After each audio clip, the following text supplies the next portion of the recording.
Magandang umaga po sa bawat isa. Sige po, open po natin yung Bible natin. Luke 23:43.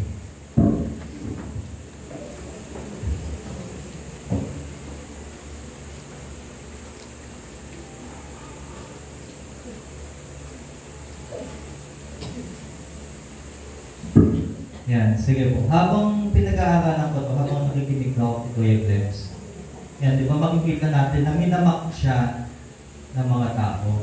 And sabi niya, Father, forgive them for they know not what they do. And then dito, makikita natin, di ba may mga criminals sa tabi niya. At tayo ngayong umaga, nandito tayo para makinig ng salita ng Diyos. At itong meron akong 3 points, wala naman po time limit, di ba?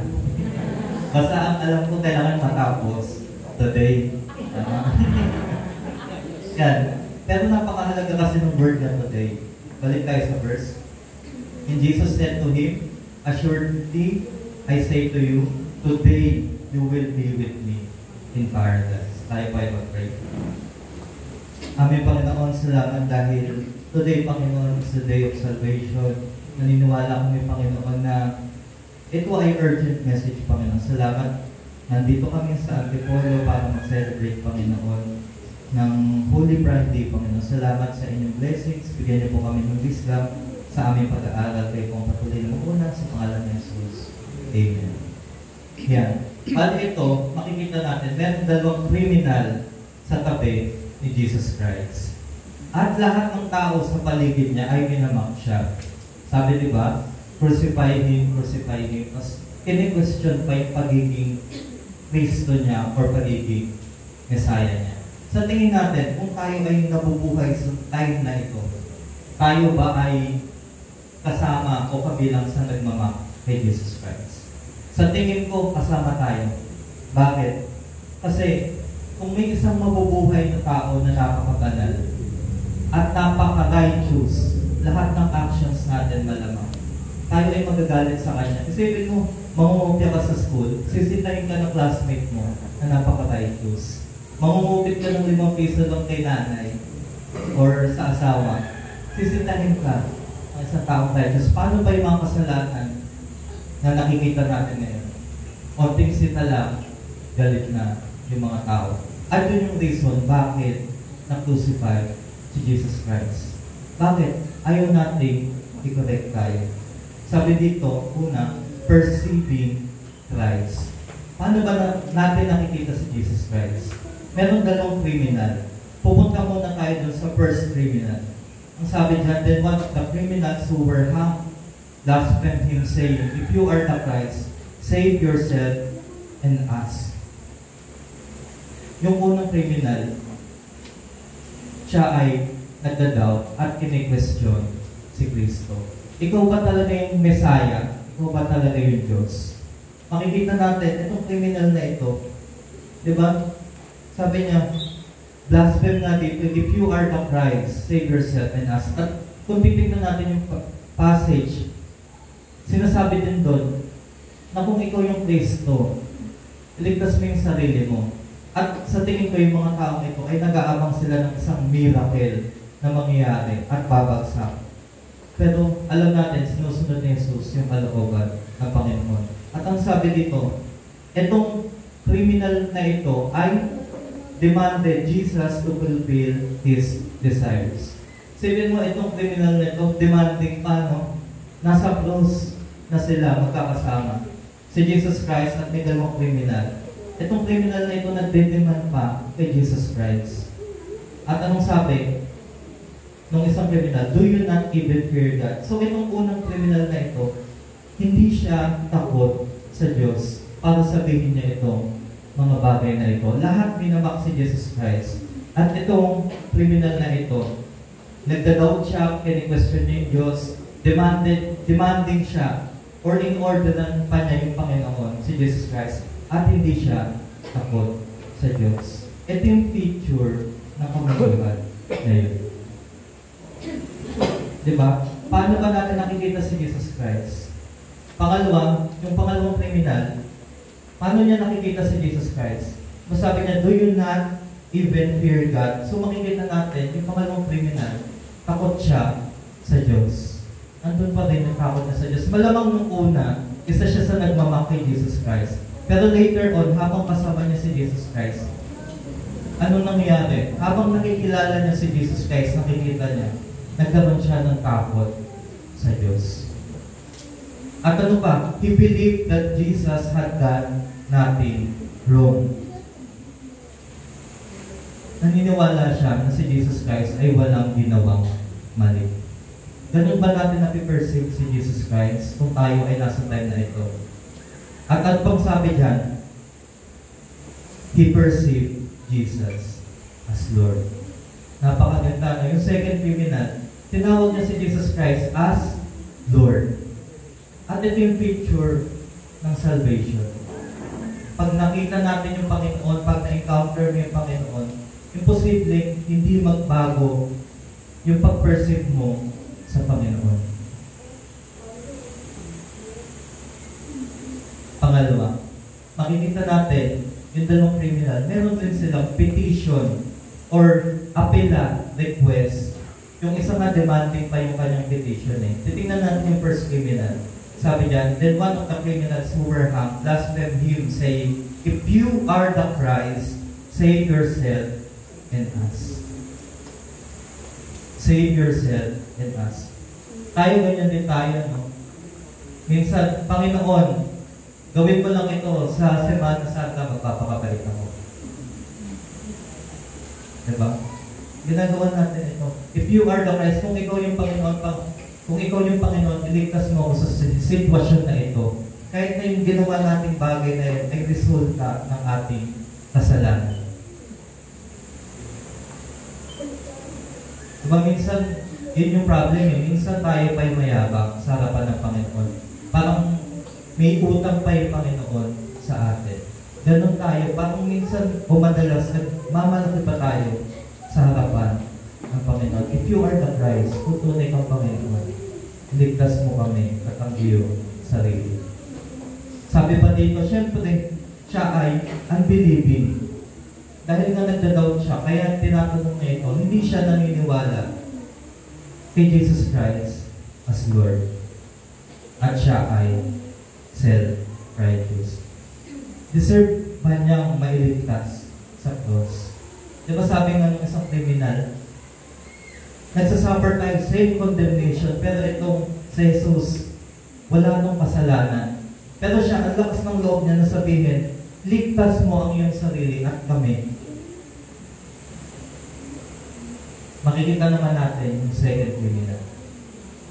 Anong demand niya sa Panginoon? Yung first criminal, yung demand niya, if you are the Christ, save yourself and us. Yung pangalawa, sabi niya, Lord, remember me when you come into your kingdom.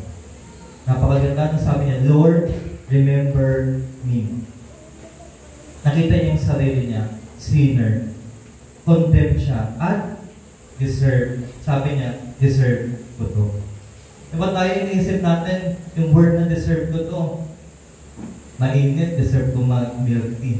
Deserve ko mag-kape. Deserve ko mag-Starbucks. Pero yung punishment dito eh, sabi ng criminal, deserve ko to. Ako ay sinner. At itong natatanggap kong punishment dito sa cross, sabi ng second criminal, deserve ko to. Sabi sa pangalawa, deserve punishment. Dahil siya ay makasalanan. At makikita natin, siya ay despairing or hopeless na siya eh. Bakit? Sabi niya, Lord, remember me. Wala siyang karapatan. Naisip niya, wala siyang karapatang mag-request sa Panginoon. Ano na lang sabi niya? Lord, alalahanin mo ako. Maalala mo lang ako, masaya na ako. Diba napakaganda ng picture ng second criminal? At alam niyo ba, itong second criminal, naisip niya siguro, wala na akong time mag-repent sa mga kasalanan ko. Wala na akong time magbago. Wala na akong time gumawa ng mabuti. Yun yung naisip niya. Sabi niya, Lord, pero nakita natin nung tinawag niya yung Panginoon na Lord. Bakit? Yung Panginoon, Lord siya. Kahit hindi natin tanggapin na Lord yung Panginoon, Lord siya. Kahit hindi natin tanggapin na may impyerno, kahit anong mangyari pag namatay tayo, nandun pa rin yung reality na may hell. Kahit hindi tayo maniwala na may butas dyan sa may gate, pag may butas dyan at naglakad tayo, malalaglag tayo dyan. Kahit ano mangyari, yung Panginoon, Lord siya, kahit hindi natin siya i-acknowledge as Lord. At dito, sabi niya, no, remember me. At pangatlo, makikita natin, merong promise yung Panginoon. May kasagutan siya. Kung yung isa tao ay blasphemer, unbelieving, self-righteous, yung isa naman, nakita niya yung sarili niya as sinner, deserve niya yung punishment na natatanggap niya. At siya ay hopeless. At wala na siyang magagawa. Ang nasabi na lang niya, Lord, remember me. Pero anong blessing ng Panginoon, yung grace ng Panginoon? Sabi niya sa second criminal, assuredly, I say to you, today, you will be with me in paradise. Yun yung grace ng Panginoon para sa isang sinner, na-acknowledge na siya ay sinner, nakikita niya na deserving siya sa punishment at siya ay hopeless. Hindi na niya kaya umasa sa kanyang mga gawain kasi wala na siyang time para magbago. Marami sa atin iniisip natin, napakahirap naman, kailangan ko magbago.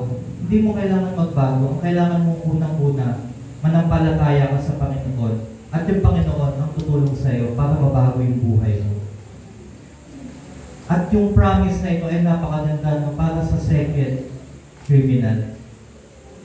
Na kahit ngayong araw na ito, kung mamimit mo si Jesus Christ, pwede niya rin sabihin itong katagang ito, today you will be with me in paradise. At tayo, mga Kristiyano, naniniwala tayo, kung tayo ay kunin ng Panginoon, today, tayo ay makakasama ng Panginoon sa paradise. In conclusion, the one who feared God know that Jesus is righteous. Ba nakita niya, righteous yung Panginoon, walang kasalanan. Acknowledge Jesus is Lord. Confess that He was a sinner deserving the punishment upon Him. And in despair, hopeless and helpless, call upon the name of the Lord. Kung tayo ngayon ay hopeless, helpless, call upon the name of the Lord. Anong sabi? Was taken by God to paradise. Application natin. Sabi ko sa inyo, matatapos ako today. Today, many people are lost. Blasphemers, unbelievers, self-righteous, and slaves to sin. Paglabas pa lang natin, makikita natin sila facing eternal separation from God because they do not know Him as Lord and Savior. Ang kailangan natin, ipakilala natin si Jesus Christ at bahala ng Panginoon kung paano nila mape-perceive si Jesus Christ. Kung siya ba ay Lord at siya ba ay isang tao lamang. Bahala ng taong yun, pag-share natin. Bahala ng Panginoon. Hindi naman tayo nagliligtas eh. Ang kailangan lang natin, ipakilala natin si Kristo sa kanila. Some of these people are your relatives, mga kamag-anak, friends, kaibigan, kapitbahay natin, classmate, mga co-workers natin, or baka tayo ngayong umaga. Behold, now is the accepted time. Now is the day of salvation. 2 Corinthians 6:2. Today is the day of salvation. Ito po ay urgent message. Naniniwala ako, yung Panginoon, kaya niyang iligtas yung mga tao. Kung maliligtas yan, maliligtas yan. Pangit yun. Pangit yung paniniwala natin yun. Although tama yun, pero hindi tayo pwede umasa sa mga bagay na hindi natin kontrolado. Diba? Mas may peace of mind tayo kung na-share na natin sila ng gospel.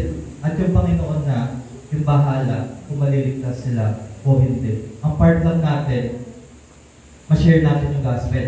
Ang hirap kasi na someday, hindi natin na-share yung kamag-anak natin, kaibigan natin. At sasabihin natin, yun yung kalooban ng Panginoon eh. Makakatulog ba tayo? May peace ba tayo?